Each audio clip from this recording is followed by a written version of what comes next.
Et on Recording in va progress. continuer sur cette série de messages. Euh, j'ai vraiment eu à cœur de venir maintenant vers vous, vers le message. Et voilà, Alors,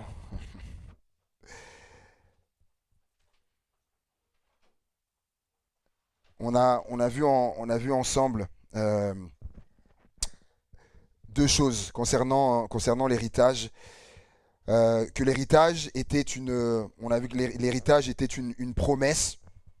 On considérait que de même lorsque donc quelqu'un va faire un testament, on l'a vu, hein, l'héritage, la personne dira, ben voilà, euh, il reviendra, je sais pas, 50% de mes biens à mon fils, ma fille aura ça, etc., etc. Donc, et mes petits-enfants aussi, ça. Donc, c'est comme c'est une promesse en fait. Et donc, une promesse que vous aurez fait le Seigneur, vous pouvez considérer ça comme votre héritage. Et on a vu ensuite que on a parlé du temps pour recevoir l'héritage, dans le sens où l'héritage, on le reçoit pas à n'importe quel moment. Il y a un moment défini où on reçoit l'héritage, et c'est pareil. L'héritage que Dieu a pour chacun de nous, il y a un temps parce que, comme dit Paul aux Galates, lorsque l'enfant de l'héritier est enfant, il peut pas recevoir l'héritage, il est trop jeune, il peut pas gérer. Et c'est pareil avec nous, des choses que Dieu a pour nous en héritage, il a fixé un moment parce qu'avant, on ne sera pas en mesure, capable de gérer cet héritage-là. Et aujourd'hui, on va voir un autre aspect de l'héritage. Hébreu chapitre 1er, Hébreu chapitre 1er, verset 14. Je vais vous lire dans deux versions. Hébreu chapitre 1er, verset 14. Ne sont-ils pas, c'est la même version, ne sont-ils pas tous des esprits? Là, il parle des anges. L'auteur a fait un enseignement sur les anges. Ne sont-ils pas tous des esprits au service de Dieu, envoyés pour exercer un ministère en faveur de ceux qui doivent hériter du salut? Et je vais vous lire dans une autre version ce même passage qui dit: ne sont-ils pas tous des esprits administrateurs envoyés pour servir en faveur de ceux qui doivent recevoir l'héritage du salut? Euh, Juste comme ça, une aparté. J'avais pas prévu de le dire, mais ça me vient de cette semaine. J'ai été faire voilà une visite chez voilà une sœur de chez nous, au milieu de nous, et on partageait et puis racontait des témoignages, et puis elle donnait ce témoignage de cet enfant qui bah voilà, était passé sous la, on va dire, l'attention des parents, et en fait était tombé dans la piscine. Et lorsque ils se sont rendus compte, donc enfant toute petite, je me rappelle plus de l'âge, qui ne savait pas nager, et, et lorsqu'ils s'en sont rendus compte, là, je crois que c'est la maman qui est allée, et donc tout affolée, vous imaginez. Et lorsqu'elle est arrivée, elle a vu du coup sa petite qui était donc sur le côté de la piscine, et qui était toute trempée, toute trempée. Et la maman, toute tremblante, me dit: mais qu'est-ce qui t'est arrivé? Comment? Et elle lui dit: oui, je suis tombé dans la piscine. Je crois que c'était le doudou, un truc comme ça, un truc qui était tombé. Elle avait voulu le prendre, elle était tombée. Et elle lui dit: mais comment? Mais comment t'as fait? Comment t'es sorti? Et là, et l'enfant qui explique, et ben, elle dit: il y a eu comme un nuage, comme quelqu'un qui est venu et qui m'a pris, et qui m'a après qui m'a déposé là.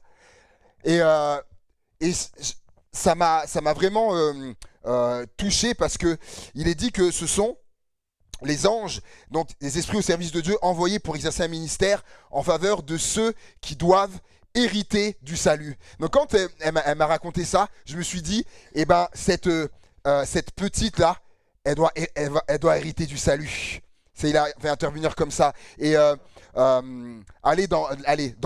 la foulée, je me lance. Je l'ai vécu lorsque, dans mon église d'origine, je suis originaire de l'église de Blois, un soir après la réunion de prière, voilà, il y a un peu un parvis comme ça, mais qui est beaucoup plus court, et il y a la route. Imaginons, voilà, la porte qui est derrière, qui donne sur le parking, sur le portail derrière, il y a la route là. Sauf que nous, il y a que ça. Donc quand tu sors, il y a le parvis, il y a la route. Et ce soir-là, réunion de prière, on sort, et puis ce soir-là, il y avait une sœur qui était venue, il y a une famille qui était là et avec des enfants. Et à un moment donné, un des enfants, il avait son ballon. Le ballon part sur la route. Et moi, j'étais là, j'assiste, je vois. Hein, et il y a un virage et il court pour prendre son ballon. Et il y a un virage, et là, une voiture qui arrive à toute allure, et on est plusieurs, et là, il y a eu sa tante qui sort et qui crie, qui se met à hurler, parce qu'on dit, c'est sûr, ce qu'on voit, la voiture, elle rentre dedans, elle écrase, elle le percute, et lorsque on y va, je crois que j'étais le premier, et je m'apprêtais à découvrir, voilà, comme un carnage ou une scène, et lorsque j'arrive, je vois le petit qui était sur le trottoir en face, et qui était assis, posé comme ça sur le trottoir en face. Mes amis, je veux dire, c'est impossible. Quand vous voyez la scène, vous voyez l'enfant aller qui part le virage et la voiture qui arrive, mais à quel moment l'enfant, du coup, a le temps d'aller sur le trottoir qui est en face, et quand je suis arrivé, je l'ai vu, c'est comme si, mon impression, c'est comme si il avait été pris et posé là, comme ça. Même on en parlait après avec la tante et tout ça. Je dis, mais là, on a assisté à quelque chose. Mais la Bible le dit. Ne sont-ils pas donc, des esprits administrateurs envoyés pour servir en faveur de ceux qui doivent hériter du salut, ou ceux qui doivent recevoir l'héritage du salut? Vous savez, par rapport à ce jeune garçon, qui là, il avait peut-être 5 ans, 6 ans, qui doivent hériter du salut. Dieu sait qu'ils vont hériter du salut. Celui-là aujourd'hui, il est au Seigneur aujourd'hui, il est sauvé. Dieu savait, il doit hériter du salut. Et le salut, il faut comprendre, le salut est un héritage. Le salut est un héritage. Voyons quelques versets, on va voir pas mal de versets aujourd'hui, on va parcourir la Bible, il y aura plusieurs versets, mais ça va défiler. Le psaume 62, verset 2, voilà, le salut est un héritage, donc on va voir d'abord ce que la Bible en dit. Psaume 62, verset 2, oui, c'est en Dieu que mon âme se confie, et de lui vient mon salut. 1 Thessaloniciens, chapitre 5, verset 9, 1 Thessaloniciens chapitre 5, verset 9, car Dieu ne nous a pas destinés à la colère, mais à l'acquisition du salut, ou à possession du salut par notre Seigneur Jésus-Christ. Donc il nous a choisi pour ça, pour qu'on puisse posséder le salut, c'est notre héritage. 2 Thessaloniciens chapitre 2, verset 13. Pour nous, frères bien-aimés du Seigneur, nous devons à votre sujet rendre continuellement grâce à Dieu, parce que Dieu vous a choisi dès le commencement pour le salut. Hébreux chapitre 5, verset 9. Hébreux chapitre 5, verset 9. Et qui, après avoir été élevé à la perfection, est devenu pour tous ceux qui lui obéissent l'auteur d'un salut éternel. Et Hébreux chapitre 9, verset 28. Hébreux chapitre 9, verset 28. Tout ça, c'est pour un peu placer le contexte. De même, Christ, qui s'est offert une seule fois pour porter les péchés de plusieurs, apparaîtra sans péché une seconde fois. Donc c'est son retour, il reviendra, apparaîtra une seconde fois à ceux qui l'attendent pour leur salut. Et enfin, 1 Pierre chapitre 2, verset 2. 1 Pierre chapitre 2, verset 2. Désirez comme des enfants nouveau-nés le lait spirituel et pur, afin que par lui vous croissiez ou que vous grandissiez pour le salut. L'héritage du salut, c'est notre héritage. Et finalement, allons au point de départ, c'est le salut, oui, on entend ça, j'entends ça même aussi depuis que je suis petit, le salut. Mais finalement, on va voir, qu'est-ce que le salut? C'est quoi le salut? J'ai été regarder la définition. Vous savez, au bout de plus d'un an, vous avez remarqué, j'aime bien les définitions, j'aime bien voilà, avoir précisément c'est quoi. Et j'ai le dictionnaire, le mot le salut, il en parle notamment comme un fait pour quelqu'un d'échapper à un danger, à un malheur, à la mort. Et deuxièmement, fait d'être sauvé de l'état de péché ou de la damnation éternelle dans certaines religions. Et donc, même le dictionnaire le définit comme le salut et le fait d'être sauvé. Et Acte 4, verset 12, c'est intéressant. C'est relié, le salut donc et le fait d'être sauvé. Acte 4, verset 12, que nous connaissons bien. Il n'y a de salut en aucun autre, car il n'y a sous le ciel aucun autre nom qu'il ait été donné parmi les hommes par lequel nous devions être sauvés. Il n'y a de salut en aucun autre afin d'être sauvé. C'est le lien. Le salut, même le dictionnaire le dit, c'est le fait d'être sauvé. Luc chapitre 19, verset 9. Luc 19, verset 9. Jésus lui dit, le salut est entré aujourd'hui dans cette maison, donc concernant Zachée, le salut est entré aujourd'hui dans cette maison parce que celui-ci est aussi un fils d'Abraham, car le Fils de l'homme est venu chercher et sauver ce qui était perdu. Amen. On voit encore le lien. Le salut est entré dans la maison. Et oui, et je suis venu pour chercher et sauver. Salut, sauver. Salut, sauver. Et parenthèse comme ça, cet héritage, le salut qui est notre héritage, il faut qu'il entre dans nos maisons. Il dira, le salut est entré dans cette maison. Il faut que le salut entre dans nos maisons, afin que ceux qui soient dedans soient sauvés. Et être sauvé, ok, mais sauvé de quoi? Donc, le dictionnaire donnait une partie, le fait d'être sauvé de l'état de péché ou d'échapper à la mort. C'est intéressant le fait d'échapper à la mort.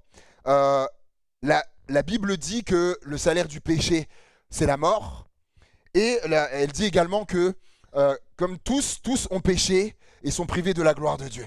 Donc ça, c'était notre état. Tous, on a péché, tous ici.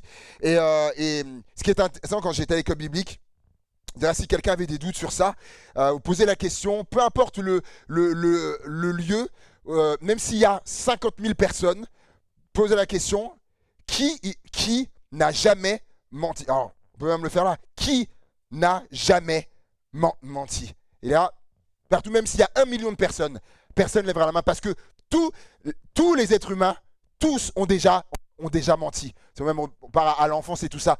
Ça, il nous disait, c'est ce qui relie tout le monde au niveau du péché. Tout le monde a déjà menti. Donc, la Bible a raison, tous ont péché, car tous ont péché et sont privés de la gloire de Dieu, mais ils sont gratuitement justifiés par le sacrifice par le sacrifice de Jésus-Christ. Donc, le fait d'échapper à la mort, on était voué à la mort éternelle, qui est ce qu'on appelle la séparation éternelle d'avec Dieu.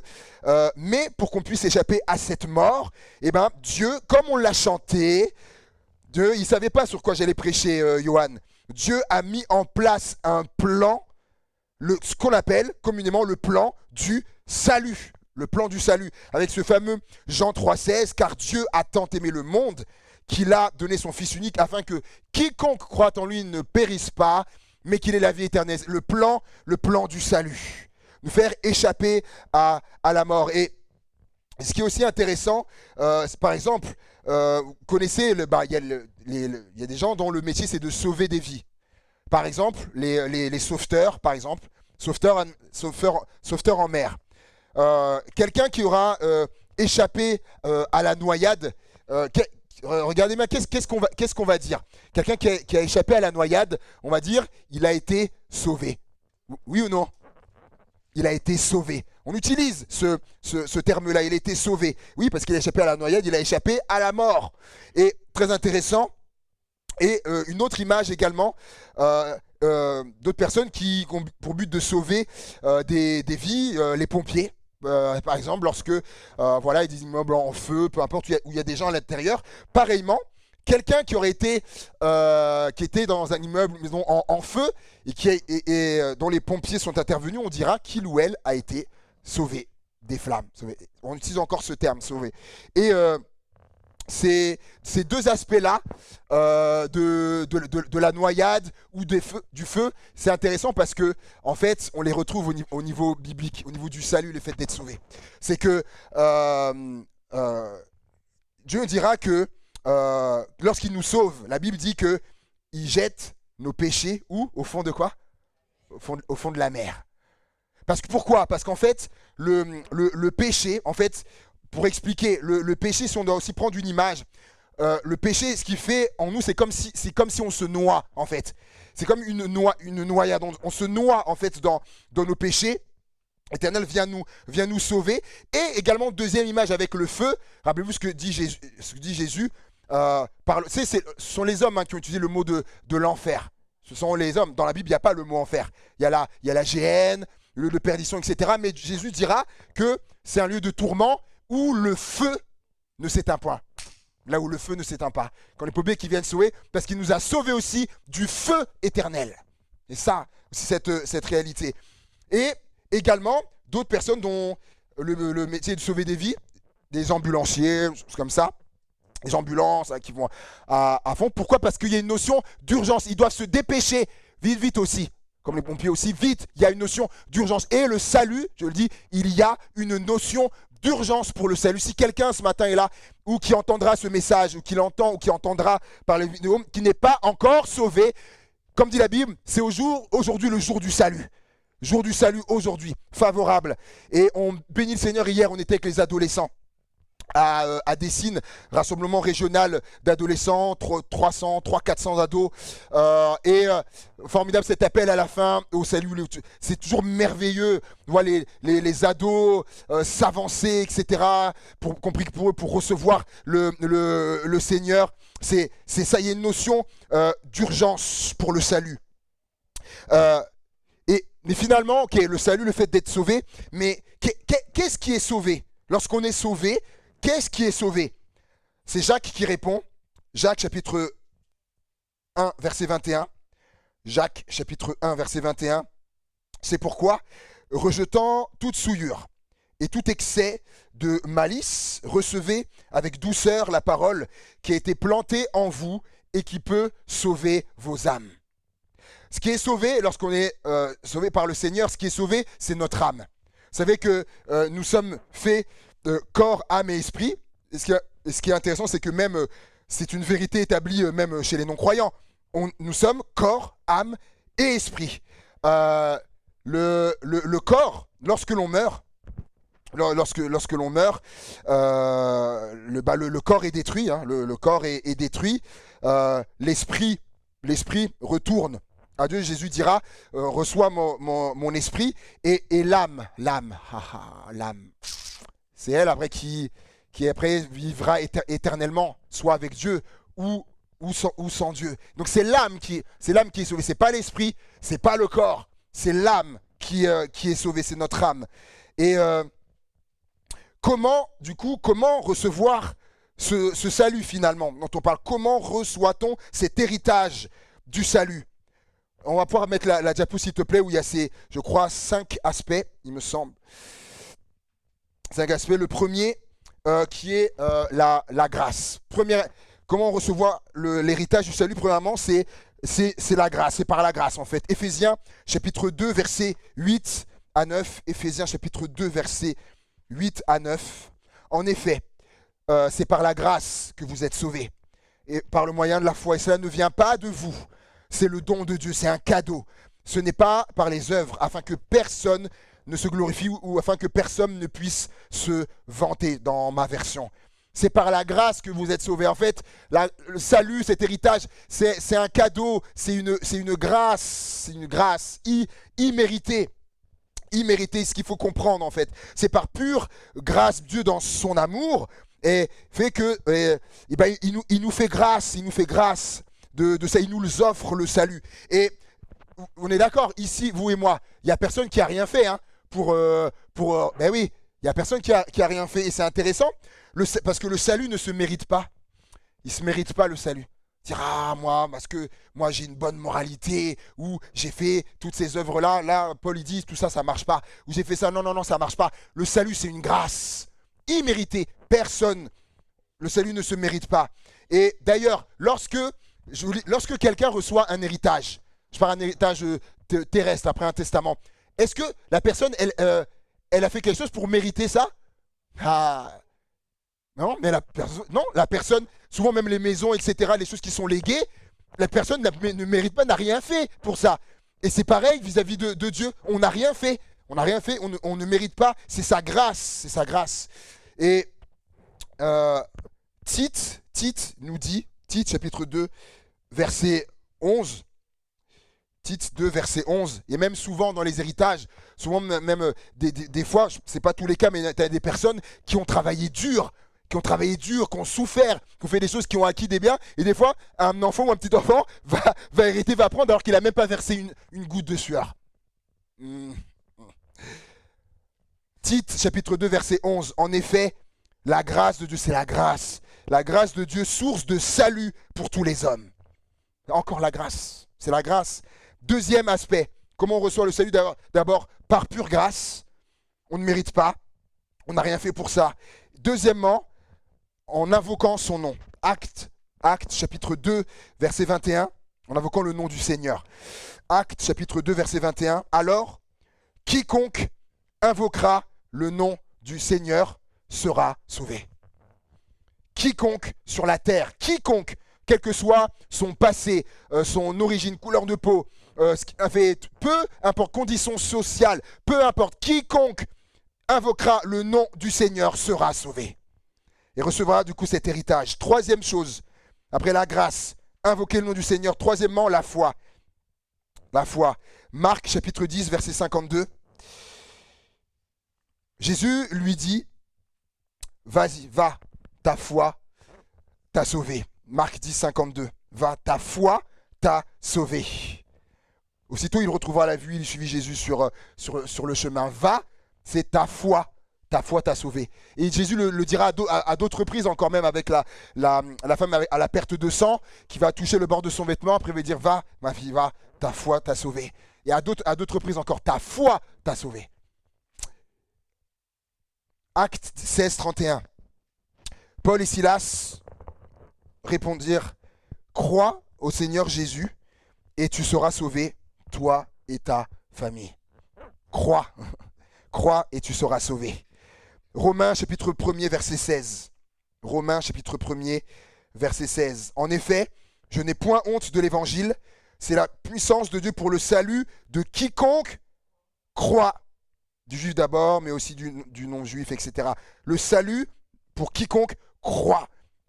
Et 1 Pierre chapitre 1, verset 8. 1 Pierre chapitre 1, verset 8.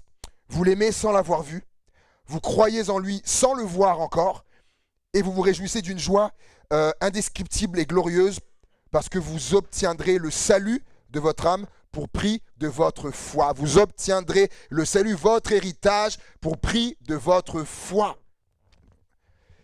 Et Marc chapitre 16, verset 16, très connu. Marc 16, 16, celui qui croira et qui sera baptisé sera sauvé, mais celui qui ne croira pas sera condamné. Celui qui croira et qui sera baptisé sera sauvé. 1 Pierre chapitre 3, verset 21. 1 Pierre chapitre 3, verset 21. Cette eau était une figure du baptême, qui n'est pas la purification des souillures du corps, mais l'engagement d'une bonne conscience envers Dieu, et qui maintenant vous sauve, vous aussi, par la résurrection de Jésus-Christ. Et alors, préparez le message, je crois que il y a quelqu'un, je crois au minimum quelqu'un que le Seigneur interpelle vis-à-vis du baptême. Vis-à-vis du baptême, je ne sais pas si c'est ici, quelqu'un qui écoute ou qui verra le Seigneur l'interpelle par rapport au baptême, parce que tu n'es pas comme le brigand. Tu n'es pas comme le brigand sur la croix. Parce que le brigand sur la croix, le brigand dont Jésus a... Vous savez, il y a un des deux brigands qui a été sauvé. Oui. Est-ce qu'il s'est fait baptiser? Alors, il n'a pas eu le temps de faire baptiser, il allait mourir quelques temps après. Et comme il a reconnu Jésus, comme on l'a lu, il a confessé le nom du Seigneur. Jésus lui dira, aujourd'hui même, tu seras avec moi dans le paradis. On va aller au même endroit, je vais mourir, tu vas mourir, tu seras avec moi dans le paradis. Waouh, waouh. Tu seras sauvé, tu as confessé mon nom, tu m'as reconnu, tu as eu foi en moi. Tu seras sauvé. Il n'a pas eu le temps de se faire baptiser. Mais, la personne que le Seigneur interpelle là, tu n'es pas comme le brigand, tu ne vas pas là, mourir là. Et le Seigneur t'interpelle. Il y a aussi celui qui croira, il sera baptisé, sera sauvé. Et ce qui est beau, c'est que lorsqu'on relit ce passage, où il est dit cette eau était une figure du baptême, qui n'est pas la purification des souillures du corps, mais l'engagement d'une bonne conscience envers Dieu, et qui maintenant vous sauve, vous aussi, par la résurrection de Jésus-Christ. On pourrait croire, mais attends, David dit voilà, c'était les figures du baptême, qui maintenant vous sauve. David, c'est quoi? C'est le baptême qui sauve. Non, c'est pas le baptême qui sauve. Mais quand on baptise les gens, vous vous rappelez qu'ils font quelque chose, il y a la confession de foi. C'est ça qui sauve, parce que quiconque invoquera le nom du Seigneur, ou confessera son nom, celui-là sera sauvé. C'est parce que c'est pas le baptême qui sauve, mais lorsqu'on baptise, les gens confessent publiquement le nom de Jésus, et c'est ça. Et Romains chapitre 10, verset 10, Romains 10, verset 10, vous allez voir, vous allez comprendre. Romains 10, verset 10, c'est ce passage qui fait le lien à la jonction, car c'est en croyant du cœur qu'on parvient à la justice, et c'est en confessant de la bouche, vous comprenez? C'est en confessant de la bouche qu'on parvient au salut. Donc, c'est en croyant du cœur, du coup, je crois dans le cœur, alors je vais faire ce qui est juste. Ce qui est juste, c'est le baptême, c'est ce que Jésus dit, c'est le baptême. Mais c'est en confessant de la bouche qu'on parvient au salut. La cinquième chose, c'est par le sacrifice de Jésus qu'on est sauvé. Jean chapitre 12, verset 47. Jean chapitre 12, verset 47. Si quelqu'un entend mes paroles et ne les garde point, ce n'est pas moi qui le juge, car moi je suis venu non pour juger le monde, mais pour sauver le monde. Et il y a un autre passage, et vous voulez de noter la référence, qui dit « Lorsque nous étions ennemis, nous avons été réconciliés avec Dieu par la mort de son Fils. À plus forte raison, étant réconciliés, serons-nous sauvés par sa vie. » Nous serons sauvés par la vie qu'a donnée Jésus-Christ. Et vous savez, le salut, c'est un héritage si précieux, c'est tellement précieux cet héritage, qu'il y a des gens dans l'histoire qui ont fait des recherches tels des inspecteurs, des enquêteurs. Ils ont voulu enquêter sur le salut. Tellement c'est un héritage qui est précieux. 1 Pierre, chapitre 1er, verset 10, nous dit ceci. 1 Pierre, chapitre 1er, verset 10. Les prophètes qui ont prophétisé touchant la grâce qui vous était réservée. C'est comme s'ils nous parlaient aujourd'hui. Qui vous était réservée. Eux ont fait de ce salut l'objet de leurs recherches et de leurs investigations. Je ne sais pas si on réalise ça. Ce salut dont je parlais, ils disaient, mais pour eux, c'était tellement, pour eux, un mystère, c'était tellement grand qu'ils ont fait des recherches, comme des inspecteurs ou des détectives là, privés pourraient faire, pour connaître, mais ce salut-là, dont nous sommes au bénéfice, tellement c'est grand, tellement c'est précieux cet héritage.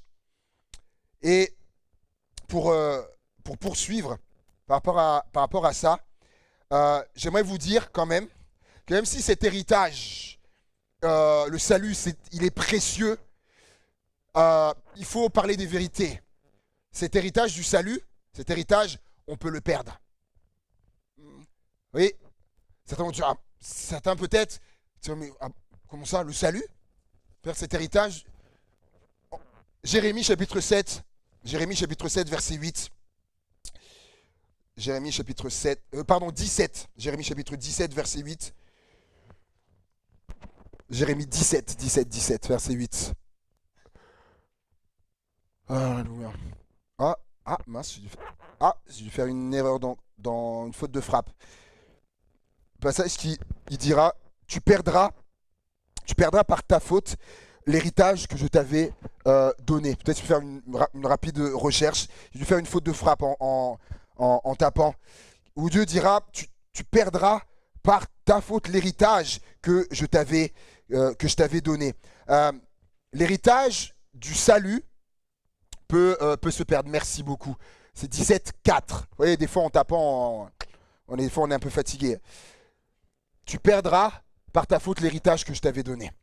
L'héritage du salut, et je vais argumenter, il peut se perdre.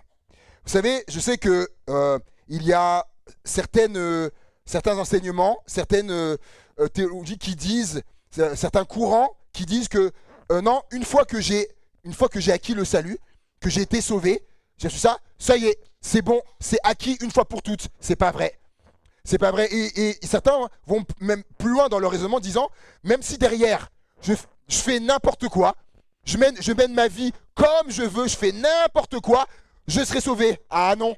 Ah non, non, non, les amis. Ah non, non, non. Et pourquoi? Parce que c'est trop facile.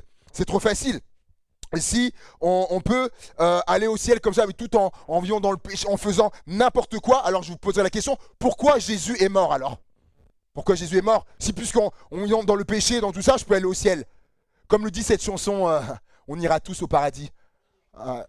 Ça, c'est le plus grand mensonge. Et moi, je le dis, je le crois que c'est l'ennemi qui est derrière ça. Est-ce que vous savez comment elle s'est immiscée dans les esprits au fil des années? On connaît même tous l'air de cette chanson. Hop, mais c'était malin, sa part. Comme ça, dans l'esprit des gens, comme ça, les gens vont pas, certains chercher finalement, on ira tous au paradis, qu'on soit ceci, qu'on soit cela, qu'on ait fait. Non, c'est pas vrai. C'est pas vrai. Et vous relisez certains textes où il y a la liste, où il est écrit de ceux qui n'hériteront pas le royaume de Dieu. Et Luc chapitre 21, verset 19, nous dit, Luc 21, verset 19, nous dit, par votre persévérance, vous sauverez vos âmes. Ah ouais. Par votre persévérance. Persévérance dans quoi? Dans la foi. Persévérance dans la foi, dans l'attachement à Dieu, etc. C'est ça. Waouh, ça nous calme. Hein. C'est par votre persévérance que vous sauverez vos âmes. Et oui, parce que il y en a, malheureusement, qui ne persévèrent pas, ou qui n'ont pas persévéré. Et je pensais à quand Paul parlera de Démas, son compagnon de service, il dira, Démas m'a abandonné, par amour pour le siècle présent. Il m'a abandonné, l'œuvre qu'on faisait pour le Seigneur, il m'a abandonné, il a laissé tomber, il est retourné dans le monde. Mais je suis désolé, si Démas ne s'est pas repenti, je suis désolé, il n'est pas au ciel. Je suis désolé, parce qu'il n'a pas persévéré dans la foi, sinon Dieu serait un menteur. Par votre persévérance, vous sauverez vos âmes. Comme dira Paul à la fin de ma vie, je meurs et quand j'ai franchi la ligne d'arrivée, j'ai persévéré jusqu'à la ligne d'arrivée, j'ai achevé la course. Là, les amis, il faut aller jusqu'au bout de la ligne, arriver jusqu'à la ligne d'arrivée de la course. Hébreux 9, verset 28. Hébreux 9, verset 28. De même, Christ s'est offert une seule fois pour porter les péchés de beaucoup d'hommes, puis il apparaîtra une seconde fois sans rapport avec le péché, puisqu'il a déjà réglé cette affaire, sans rapport avec le péché, à ceux qui l'attendent pour leur salut. Et oui, ceux aussi qui seront sauvés, ceux qui auront leur héritage, c'est ceux qui l'attendent, qui attendent son retour. Est-ce que tu attends son retour? Est-ce que tu attends son retour? Philippiens chapitre 2, verset 12. Philippiens chapitre 2, verset 12. Ainsi, mes bien-aimés, comme vous avez toujours obéi, travaillez, regardez ça, travaillez à votre salut. Travaillez à votre salut avec crainte et tremblement, non seulement en ma présence, mais bien plus encore maintenant que je suis absent. Travaillez à votre salut. Tiens. Le salut se travaille. Mon salut se travaille. Ça veut dire que, donc par rapport au salut, à cet héritage, donc j'ai des choses à faire. Parce que c'est ça le travail. C'est quand on fait des choses. Certains ont entendu des phrases, oh mais je te paye pas à rien faire. Il faut travailler, donc c'est quand il faut faire des choses. Quelque chose par rapport à notre salut, mais quoi? Luc 10, verset 25. Luc chapitre 10, verset 25. Comment travailler à notre salut? Donc on le voit, c'est une attente, on l'attend, mais ce n'est pas une attente qui est passive. C'est une attente active. Travaillez à votre salut. Luc 10, verset 25. Un docteur de la loi se leva et dit à Jésus pour l'éprouver, Maître, que dois-je faire pour hériter la vie éternelle? L'héritage de la vie éternelle, pour que je l'ai, ce salut, qu'est-ce que je dois faire? Jésus lui dit, qu'est-il écrit dans la loi? Qui lis-tu? Il répondit, tu aimeras le Seigneur, ton Dieu, de tout ton cœur, de toute ton âme, de toute ta force et de toute ta pensée, et ton prochain comme toi-même. Tu as bien répondu, lui dit Jésus, fais cela et tu vivras. Autrement dit, fais cela, fais tout ça là, et tu vivras. Tu auras le salut, tu seras sauvé, tu auras cet héritage de la vie éternelle. Fais ça, fais ça. C'est ça le travail, travailler à notre salut. C'est pas comme ça, j'attends, et puis non, il y a des choses concrètes. Jacques chapitre 1er verset 21. Jacques chapitre 1er verset 21 nous dit ceci. C'est pourquoi, rejetant toute souillure, rejetez la souillure, ce qui est sale, et tout excès de malice, recevez avec douceur la parole qui a été plantée en vous et qui peut sauver vos âmes. Wow. Là, il nous parle encore de choses, de rejeter la souillure. Et, comment il dit après? Et de recevoir avec douceur la parole qui peut sauver vos âmes. Il y a une histoire avec la parole par rapport au salut. 1 Timothée chapitre 4 verset 16 nous dit, 1 Timothée chapitre 4 verset 16, et on arrive à la fin. 1 Timothée 4, 16. Veille sur toi-même et sur ton enseignement, persévère dans ces choses, car en agissant ainsi, tu te sauveras toi-même. Donc Paul il parle à Timothée, tu te sauveras toi-même et tu sauveras ceux qui t'écoutent aussi. Et c'est relié à la parole. Veille sur ton enseignement. Tu te sauveras toi et tu sauveras ceux qui t'écoutent. Ah, en tant que prédicateur, pasteur, moi ça me parle du coup. Hein. Veille sur ton enseignement. Tu peux pas dire n'importe quoi. Parce que si tu dis n'importe quoi, aussi tu as certaines personnes, des fois, qui pourront croire n'importe quoi et ça pourrait les mettre du coup en danger spirituel.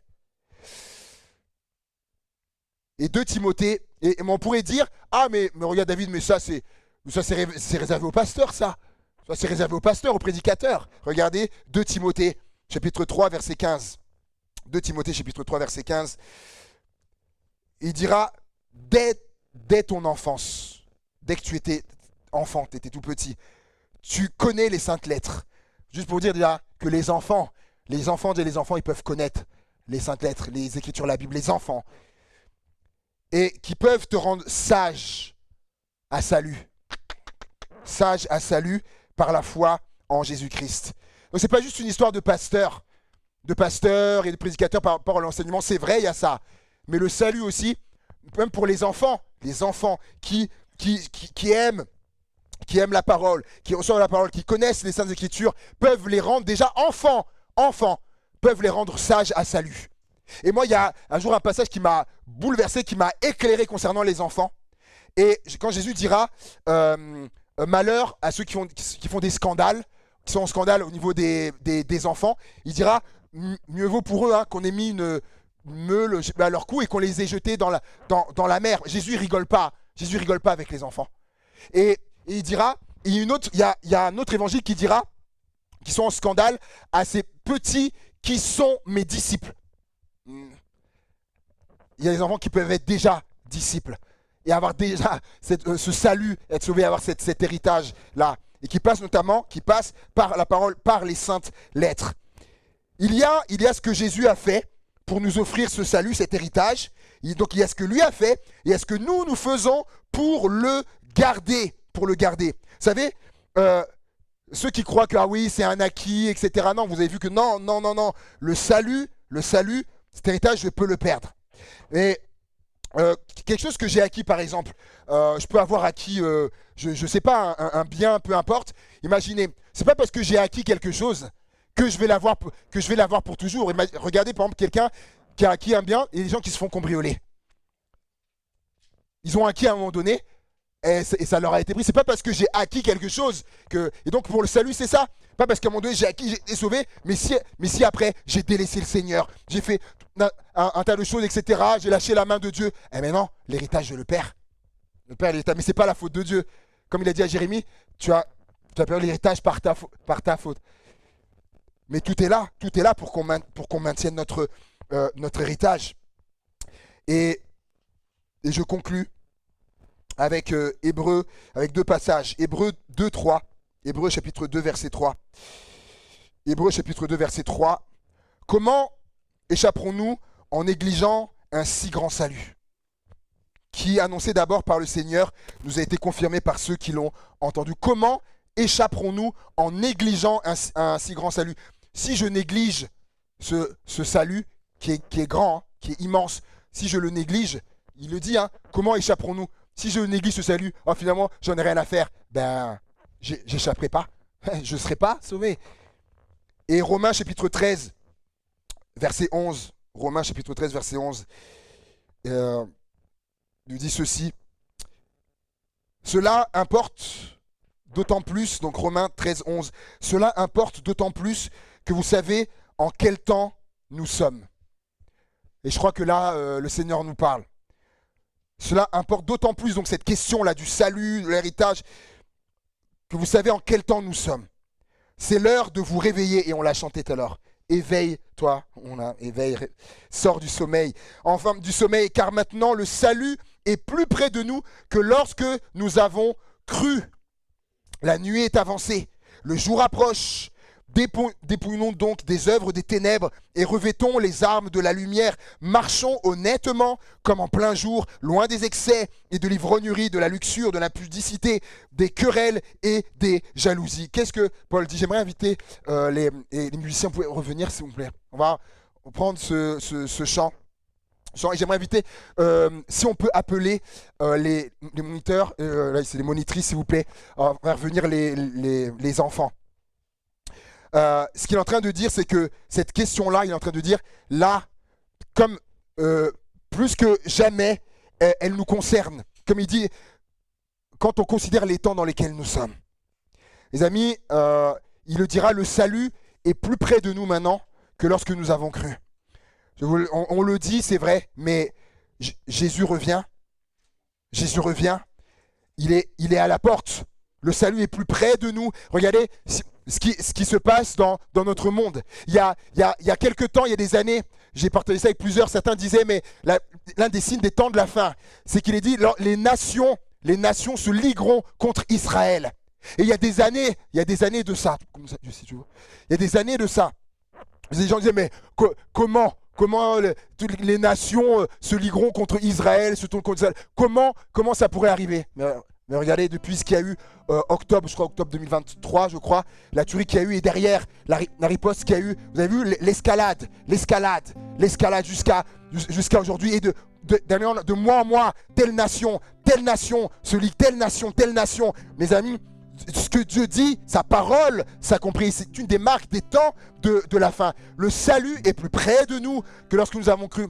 C'est le moment de se positionner. Quelqu'un qui ne serait pas encore au Seigneur ou sauvé, c'est le moment, parce que Jésus revient, tout est en train de se mettre en place. Alléluia, Jésus. Et par rapport à ce salut, on l'a vu, le salut est un héritage. Et un héritage, un héritage par définition, un héritage, donc ça se lègue. Ça se transmet, l'héritage. Et souvent, soit c'était aux parents et ils ont légué l'héritage, enfants, petits-enfants, donc à générations qui sont venus après. Pour le salut, c'est la même chose. Cet héritage-là, on a à le léguer, ce salut, à le léguer à générations qui suivent, adolescents, enfants, les petits, nos enfants, etc. On a à le léguer, à le transmettre. C'est un dimanche particulier. J'ai voulu aussi que les enfants viennent parce que aujourd'hui, il y a quelque chose qui est mis en place. Aujourd'hui, dimanche 28 septembre, il y a eu cette proposition pour plein d'églises en France de faire quelque chose et qui mêle les différentes générations. Et au départ, je ne devais pas prêcher sur ça. Et puis, ça a travaillé mon cœur cette semaine. C'est autre chose. Et par rapport à ça, cet héritage du salut à léguer à la génération aussi. Et ça passe aussi, on l'a vu, par les Saintes Écritures, comme Timothée, depuis que tu es enfant, les Saintes Écritures t'ont rendu sage à salut. Et ça passe aussi par la prière. Et j'aimerais qu'on puisse avoir un temps. Et puis après, on va aller à la scène. Et j'ai voulu aussi que ce moment, après quand on va partager la scène, que voilà aussi que les enfants voilà, soient aussi là et voient aussi, c'est ça aussi la vie de l'Église. Parce que ça, je le déclare, ça, c'est leur futur, ça. Il y en a qui sont avec moi, hein, c'est leur futur, ça. Mais comme a dit quelqu'un, les enfants, hein, c'est pas l'Église de demain. C'est vrai, c'est pas l'église de demain en fait. C'est d'aujourd'hui. C'est d'aujourd'hui là. Et j'aimerais donc les inviter. C'est vrai avec les monitrices, vous pouvez vous approcher. Et sur le devant, on va prendre un temps, on va prier. On va prier pour eux. Alléluia. Alléluia, Jésus. Venez même. Vous vont faire face, comme ça, face à l'assemblée.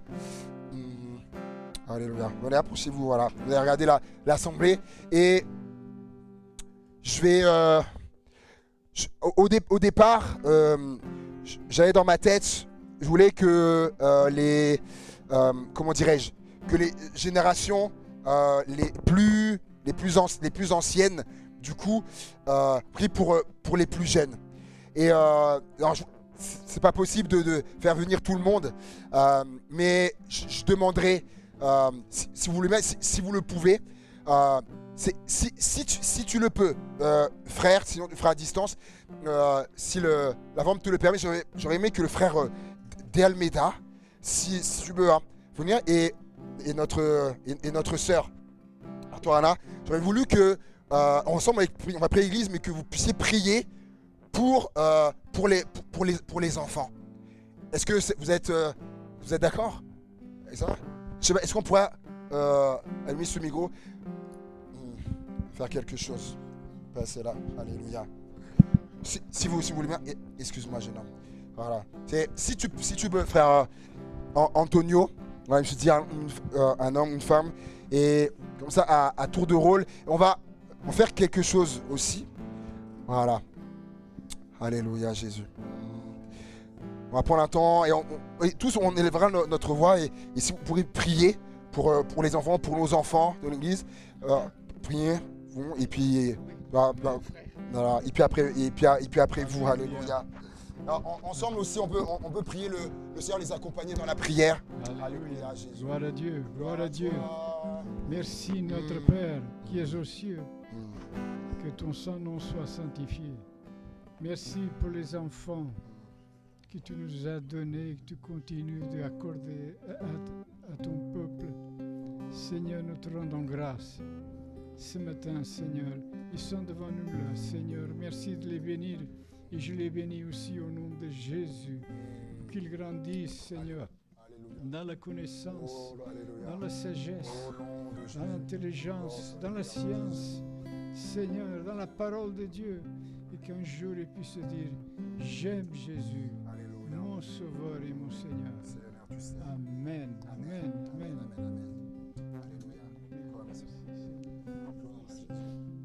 C'est vrai, mon Dieu, quelle joie d'avoir ces enfants au milieu de nous, Seigneur, mon Dieu.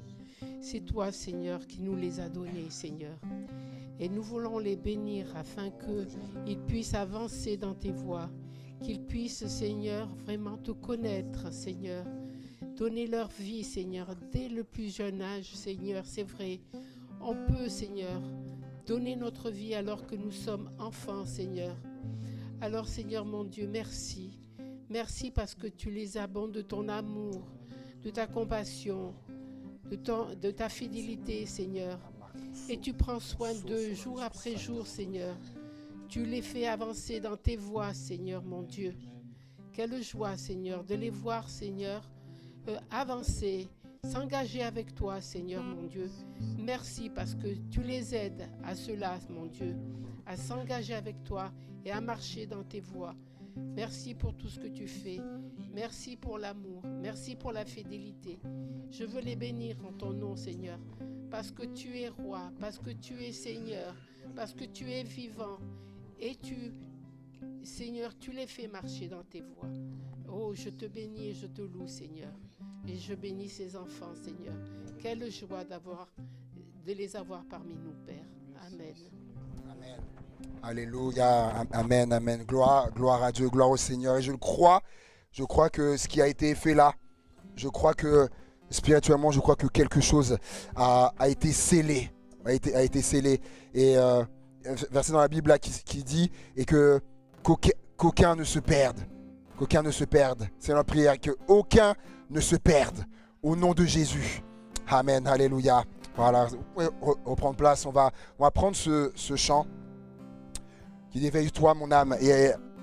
Et après quoi, on va partager ensemble le repas du Seigneur. Alléluia.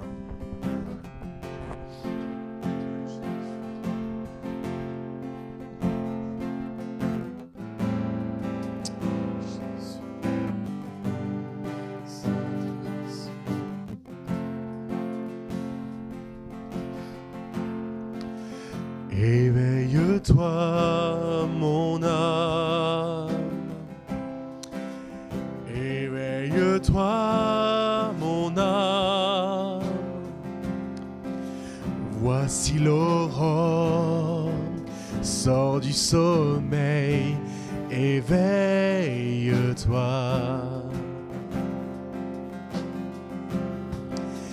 Éveille-toi, mon âme. Éveille-toi, mon âme. Après l'heure noire, renaît l'espoir. Éveille-toi.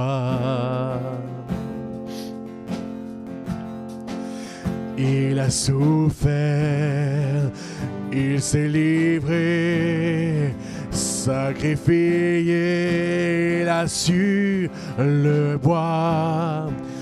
Il s'est offert, il a payé, il t'a racheté. Éveille-toi, il a souffert, il s'est livré, sacrifié, là sur le bois. Il s'est offert, il a payé, il t'a racheté. Éveille-toi, tu n'es plus seul, mon âme. Tu n'es plus seul, mon âme. Toi qui étais nu, pauvre et aveugle, relève-toi.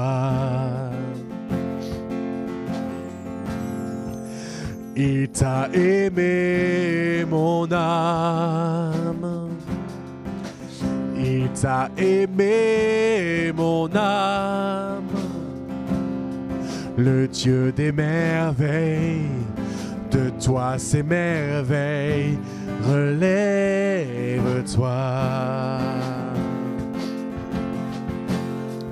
Son corps blessé, son cœur brisé, sa vie ôtée, donnée pour toi. Le sang amer, la croix du calvaire, les larmes du Père. Hors des ténèbres, jaillit la lumière. Tout est accompli, tu vis en moi. Le tombeau désert, la pierre est roulée. Christ ressuscité, tu vis en moi. Hors des ténèbres, jaillit la lumière. Tout est accompli, tu vis en moi.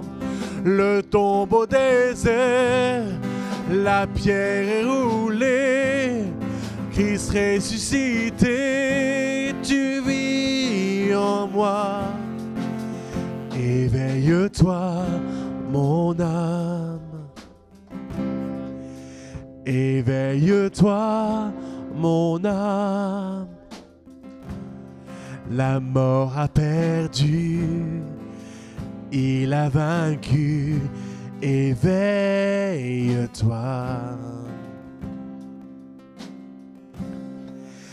Éveille-toi, mon âme.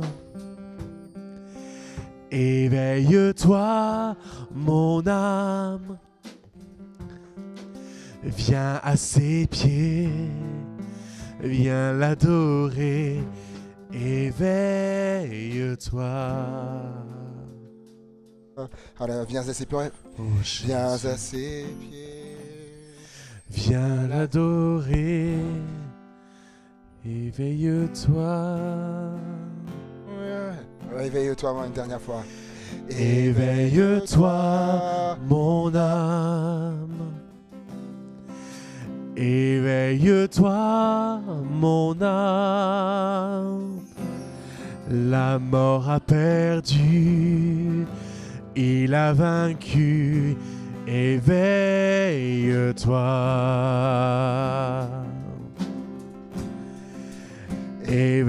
Éveille-toi, mon âme. Éveille-toi, mon âme. Viens à ses pieds, viens l'adorer. Éveille-toi.